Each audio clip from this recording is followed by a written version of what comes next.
Hello, Americans. This is Paul Harvey. Stand by for news. Paul Harvey News. From Savannah, Georgia, the American Broadcasting Company and its affiliated stations present Mr. Paul Harvey with his summary of world news and his personal comments. But before he begins, here is an announcement of interest to all of us. There's an old saying that the more things change, the more they stay the same. That's certainly true in the profession of news gathering. We have modern electronic equipment. We have Telstar. Things have changed since the days of the old leg man. But one important thing is news gathering is even more important now because of that very electronic progress, and that's enterprise. And enterprise is the trademark of ABC Radio's Tom O'Brien. If an important official or business leader is sitting on a story to prevent its being told, Tom O'Brien has the enterprise and the experience to get it told anyway. As a local New York City newscaster, he was the only reporter on the air with his own personal, private, European news source. Hear Tom O'Brien at his enterprising best on ABC Radio. And now, here is Paul Harvey News. You heard? There's been a fire in Atlantic City? Well, it's under control now, but a whole block of buildings, just a block away from the boardwalk, went up. 5 hotels and a rooming house destroyed, and an ancient apartment almost. More than 200 persons dead or presumed dead, and all of them were guests at the Surfside, a hotel for elderly persons.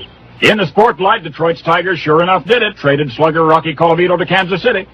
Traded Colavito and pitcher Bob Anderson, and money for 3, Jerry Lumpy, Ed Rocco, and Dave Wickersham. The Senate of the United States will not be quite the same without Carl Vinson. All of my life, he's been a fixture. For almost 50 years, this distinguished Georgia Democrat has been one of the most powerful voices in behalf of fiscal responsibility and military preparedness. His health appears fine, but Senator Vinson has had 80 birthdays, including today's, and he wants the rest of his years free from official responsibility. Georgia's Governor Sanders says this will facilitate redistricting in his state because there will be only 9 incumbents running now.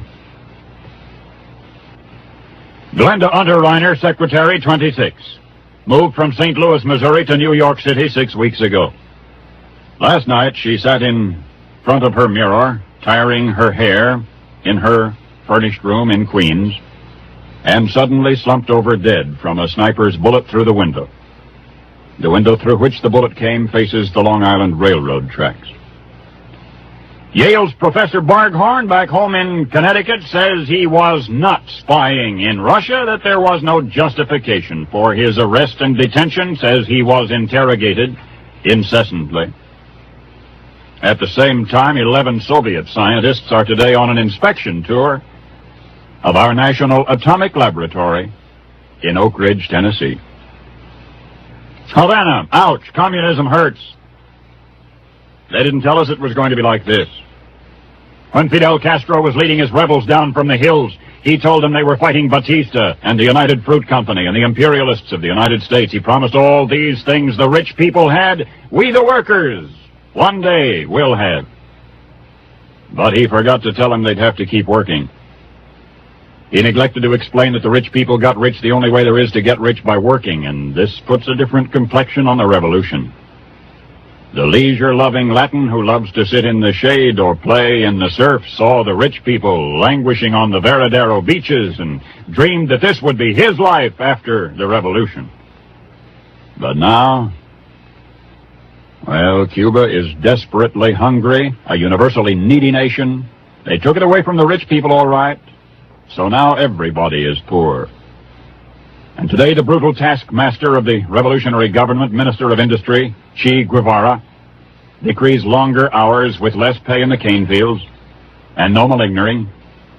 Over Havana Radio, Guevara says Cuba's principal difficulty is the lack of desire of the people to work. So from now on, he says, any work stoppage will be construed as anti-revolutionary, and any striker will be shot. It's a rude awakening for the Cuban peasant. His work is harder, his reward is less than before. But perhaps worst of all, his dream is gone. The Goldwater notion has been seconded by the gentleman from Missouri, Republican National Committeeman Francis Corley. GOP congressional campaign chairman Bob Wilson says Senator Margaret Chase Smith deserves a crack at the title. Says he thinks she has great possibilities. You remember the old vaudeville saw about the soldier who said he was tossed into the guardhouse for going on a furlong?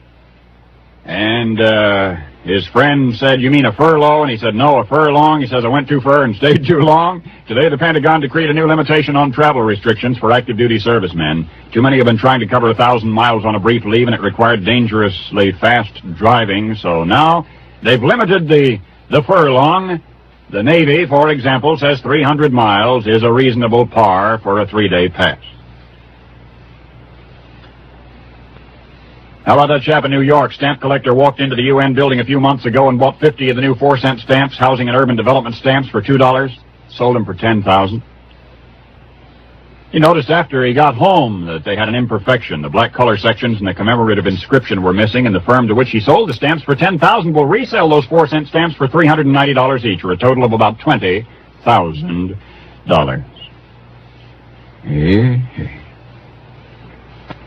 Today, you and I are visiting in the studios of WSGA in Savannah, Georgia, and over the desk, which I have borrowed for this day, is a message I read on an earlier visit today, but in case you missed it, I want you to hear it. It says, and hear this closely now, "You say one picture is worth 1,000 words? Well, let's see about that. You give me 1,000 words, and I'll give you the Lord's Prayer and the 23rd Psalm, and the Hippocratic Oath, and a sonnet by Shakespeare, and the preamble to the Constitution, and Lincoln's Gettysburg Address, and I'll still have enough words left over for just about all of the Boy Scout oath, and I wouldn't trade you those things for any picture on earth." Page 2. Free sample today. I know you've never heard an insurance man offer you a free sample of anything before. You know, one of the reasons, I think, is because for so many years we had to use what they call court-tested language.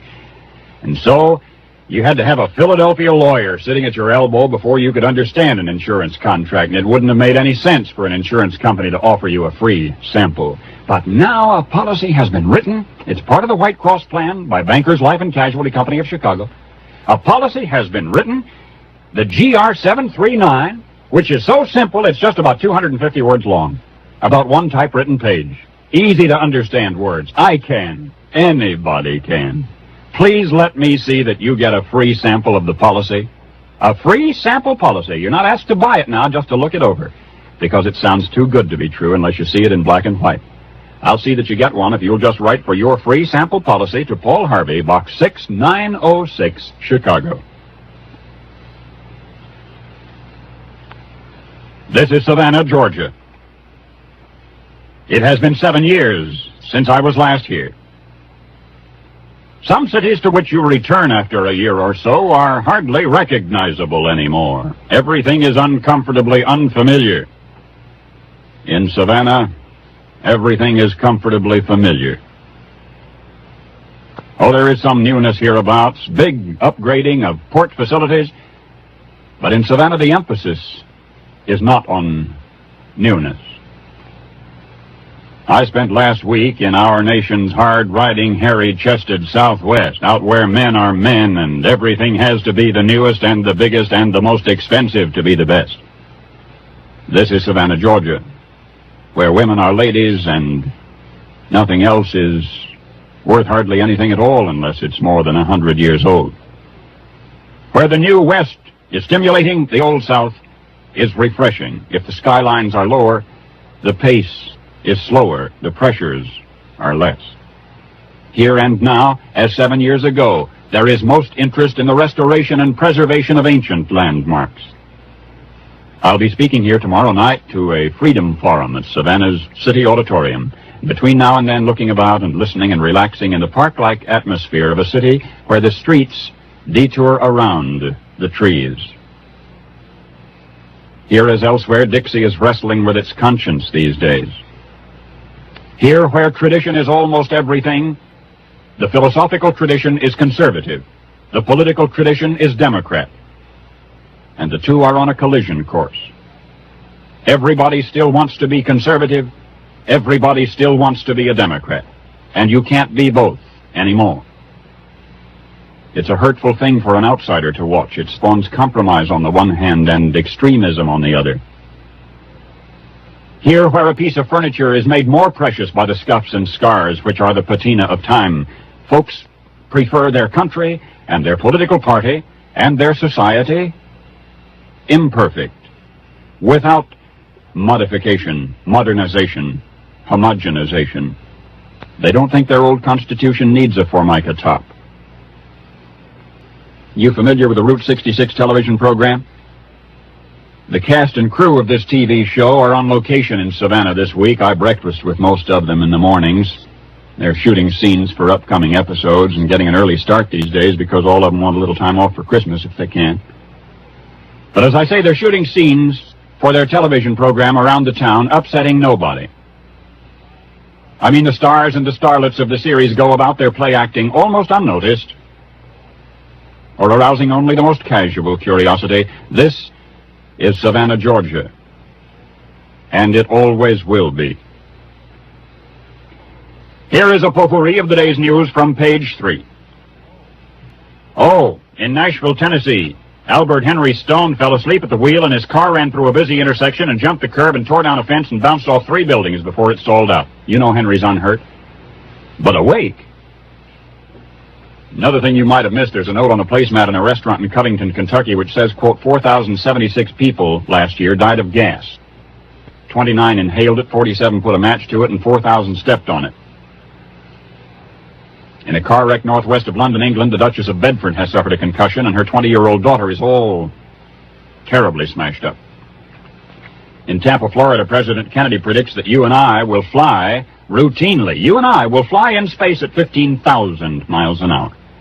He predicts metro planes taking off from the downtown heart of a city, from the crowded center of the city, within 11 years. Baghdad, another scalp on Nasser's belt. The government of Iraq has been seized by that nation's armed forces. They've thrown out the Ba'ath Party, and they're moving now to merge with Syria and the UAR. An American Army sergeant killed in South Vietnam, the 76th American to die in that war. Now Venice, Italy, one of those rare cities which more than lives up to the travel folders, is going modern. The new civic hospital will be designed by a specialist in ultra-modern architecture. Our For What It's Worth department has an inside story. I mean, mostly for insurance men. A.S. Muir, Gisborne, New Zealand, claim examiner for the insurer, approved the woman's claim for £600 when she lost her valuable diamond ring. She lost her diamond now almost a year ago, and the insurance company paid her the thousands of dollars it was worth. The other day, the woman wrote that she had found the missing diamond. Mrs. Muir, or rather Mr. Muir, read the first line of the letter, elated that his company would regain its loss now. She had found her ring. But then he read on, and the woman said she had found the ring, so she did not think it was fair to keep the money which the insurance company had paid her. So she had donated the money to the Boy Scouts. Paul Harvey. Good day.